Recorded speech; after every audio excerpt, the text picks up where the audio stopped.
कुछ लोगों को देख करके आदमी को जीवन जीने का उत्साह होता है। कुछ लोगों का चेहरा देख करके लोग इंस्पायर होते हैं, लेकिन कुछ लोगों का चेहरा देख करके लोग एक्सपायर हो जाते हैं।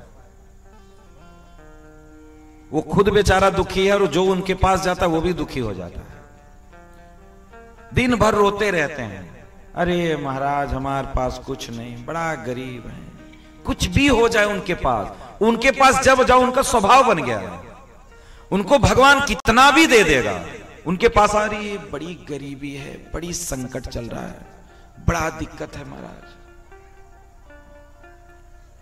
भगवान भी ऊपर से सुनता होगा ना तो उसको भी लज्जा आती होगी। इतना सब कुछ देने के बाद भी ये कह रहा है बड़ा दुखी है, क्या किया जाएगा इसके लिए। लेकिन कभी जीवन में आपने ये सोचा कि जितना आपको मिला है क्या आप उसके योग्य हैं? विचार करना इस बात का, घर जाकर के सोचना, इस बात को तो जरूर सोचना। जो भी आपको प्राप्त है क्या आप उसके योग्य हैं? आपके अंदर से यही जवाब आएगा कि ठाकुर जी तो हमें खुद ही औकात से ज्यादा दे दिए हैं, खुद ही औकात से ज्यादा दिए हैं। जितना हमको दे दिए हैं उतने भर का भी हम काम नहीं कर रहे हैं, उतने भर का भी काम नहीं कर रहे हैं। तो जितना हमको प्राप्त है उसी की योग्य नहीं है, लेकिन फिर भी दिन भर बेचारा रोता रहता, दिन भर गिड़गिड़ाता रहता, हमको और चाहिए और चाहिए। और वो ऐसे ही करते करते शरीर छोड़ देता है, ऐसे ही वो मरता है कि रोते रोते। कभी मत कहिए, कभी मत कहिए कि हमारे पास कुछ नहीं है। सदैव कहिए भगवान कृपा से बहुत कुछ है हमारे पास। प्रसन्न रहने का ये जरिया है। क्यों किसी से कह रहे हो, कोई दे देगा आपको? चलो मान लो हम आपसे कहें भैया हमारे पास रहने के लिए जगह नहीं है, क्या यहां कोई है देने वाला जो दे देगा हमको? कोई नहीं दे सकता। तो फिर हम आपसे बोले क्यों कि हमारे पास नहीं है? क्यों बोले?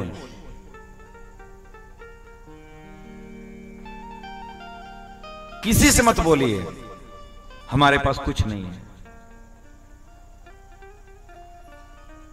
सदैव अपने जीवा पे रखिए हमारे पास बहुत कुछ है, ठाकुर जी ने हमको बहुत कुछ दिया है। इतनी सुंदर आंखें दिए हैं कि इस प्रकृति का दर्शन कर सकते हैं, आप अपने बच्चों को देख सकते हैं। दो पैर दिए हैं, आप इस जगत में घूम सकते हैं, तीर्थ यात्रा कर सकते हैं, वृंदावन जाके गिरिराज जी की परिक्रमा कर सकते हैं। हाथ दिए हैं कि आप कुछ भी उठा करके मुख में रख करके उसका स्वाद ले सकते हैं। निरोगी काया दिए हैं, क्या चाहिए आपको?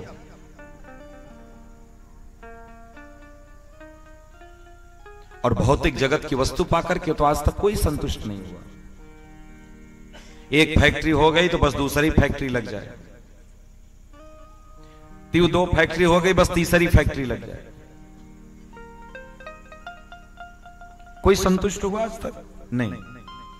4 फैक्ट्री होने के बाद भी जाएंगे आप उसके पास, बड़ी दिक्कत चल रही है, एक ठो ट्रक हो जाती तो कुछ जुगाड़ ठीक ठाक हो जाता है।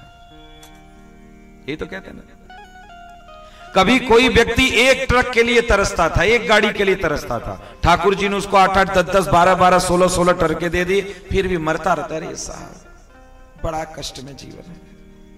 अरे मर जाओ तुम फांसी लगा करके, इस जीवन को ही खत्म करो, क्यों फालतू रो रहे हो यार?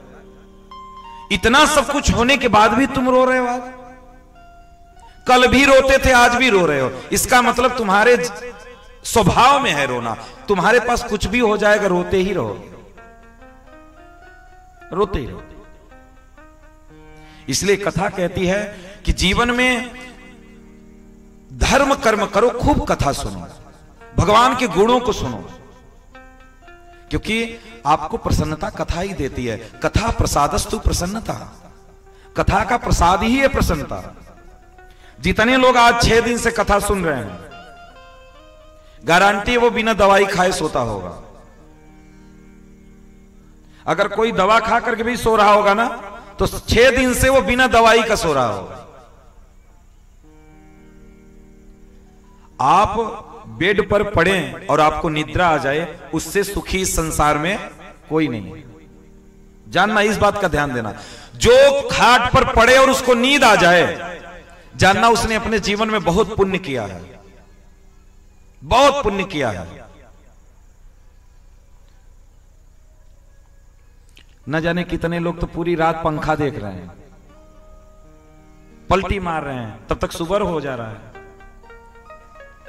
नींद नहीं आ रही है। आज जानते हैं, आज हमारे समाज में, खैर गांव की बात छोड़ दीजिए और शहरों में ले लीजिए, 80% लोग टैबलेट खा के सो रहे हैं।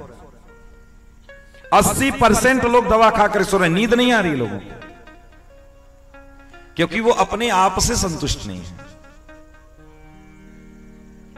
इसलिए इसके पीछे मत जाइए, खूब सत्संग करिए, खूब कथाओं को सुनिए, अपने कार्य से निवृत्त होकर के जैसे ही फ्री हुए वैसे ही कथा सुनो, सत्संग करो, संतों के बीच में रहो, संतों के आश्रय में रहो।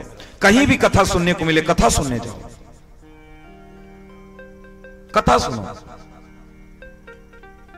आप देखना एक दिन कैसा परिवर्तन आपके जीवन में आएगा, अद्भुत परिवर्तन देखने को मिलेगा।